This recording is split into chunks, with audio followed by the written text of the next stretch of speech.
Miss Polly Burton had had many an argument with Mr. Richard Frobisher about that old man in the corner, who seemed far more interesting and deucedly more mysterious than any of the crimes over which he philosophized.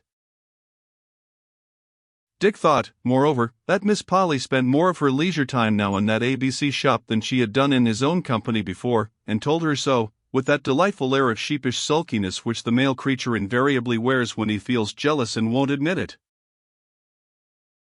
Polly liked Dick to be jealous, but she liked that old scarecrow in the ABC shop very much too, and though she made sundry vague promises from time to Mr. Richard Frobisher, she nevertheless drifted back instinctively day after day to the tea shop in Norfolk Street, Strand, and stayed there sipping coffee for as long as the man in the corner chose to talk. On this particular afternoon she went to the ABC shop with a fixed purpose, that of making him give her his views of Mrs. Owen's mysterious death in Percy Street. The facts had interested and puzzled her. She had had countless arguments with Mr. Richard Frobisher as to the three great possible solutions of the puzzle: accident, suicide, murder. Undoubtedly neither accident nor suicide, he said dryly. Polly was not aware that she had spoken. What an uncanny habit that creature had of reading her thoughts. You incline to the idea, then, that Mrs. Owen was murdered. Do you know by whom? He laughed, and drew forth the piece of string he always fidgeted with when unraveling some mystery. You would like to know who murdered that old woman? He asked at last. I would like to hear your views on the subject, Polly replied. I have no views, he said dryly. No one can know who murdered the woman, since no one ever saw the person who did it. No one can give the faintest description of the mysterious man who alone could have committed that clever deed, and the police are playing a game of blind man's buff. But you must have formed some theory of your own, she persisted. It annoyed her that the funny creature was obstinate about this point, and she tried to nettle his vanity. I suppose that as a matter of fact your original remark that there are no such things as mysteries does not apply universally. There is a mystery, that of the death in Percy Street, and you, like the police, are unable to fathom it. He pulled up his eyebrows and looked at her for a minute or two. Confess that murder was one of the cleverest bits of work accomplished outside Russian diplomacy, he said with a nervous laugh. I must say that were I the judge, called upon to pronounce sentence of death on the man who conceived that murder, I could not bring myself to do it. I would politely request the gentleman to enter our Foreign Office, we have need of such men. The whole mise-en-scene was truly artistic, worthy of its milieu, the Rubens Studios in Percy Street, Tottenham Court Road. Have you ever noticed them?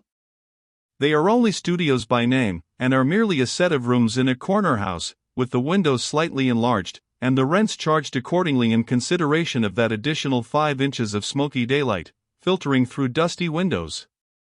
On the ground floor there is the order office of some stained glass works, with a workshop in the rear, and on the first floor landing a small room allotted to the caretaker, with gas, coal, and 15 shillings a week, for which princely income she is deputed to keep tidy and clean the general aspect of the house. Mrs. Owen, who was the caretaker there, was a quiet, respectable woman, who eked out her scanty wages by sundry, mostly very meager, tips doled out to her by impecunious artists in exchange for promiscuous domestic services in and about the respective studios. But if Mrs. Owen's earnings were not large, they were very regular, and she had no fastidious tastes. She and her cockatoo lived on her wages, and all the tips added up, and never spent, year after year, went to swell a very comfortable little account at interest in the Birkbeck Bank. This little account had mounted up to a very tidy sum, and the thrifty widow, or old maid, no one ever knew which she was generally referred to by the young artists of the Rubens Studios as a lady of means. But this is a digression. No one slept on the premises except Mrs. Owen and her cockatoo. The rule was that one by one, as the tenants left their rooms in the evening, they took their respective keys to the caretaker's room. She would then, in the early morning, tidy and dust the studios and the office downstairs, lay the fire and carry up coals. The foreman of the glass works was the first to arrive in the morning. He had a latchkey, and let himself in, after which it was the custom of the house that he should leave the street door open for the benefit of the other tenants and their visitors.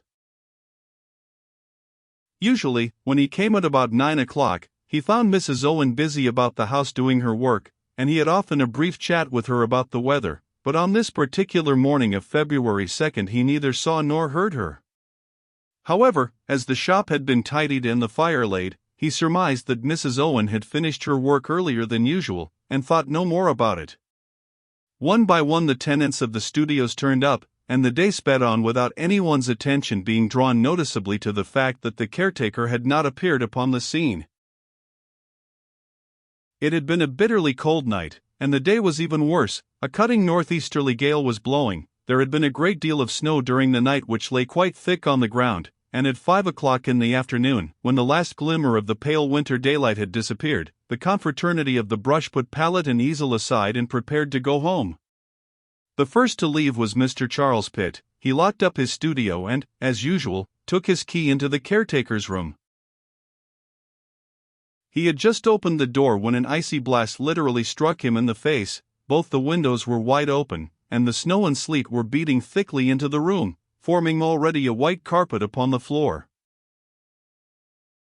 The room was in semi-obscurity, and at first Mr. Pitt saw nothing, but instinctively realizing that something was wrong, he lit a match, and saw before him the spectacle of that awful and mysterious tragedy which has ever since puzzled both police and public. On the floor, already half covered by the drifting snow, lay the body of Mrs. Owen face downwards, in a nightgown, with feet and ankles bare, and these in her hands were of a deep purple color, whilst in a corner of the room, huddled up with the cold, the body of the cockatoo lay stark and stiff.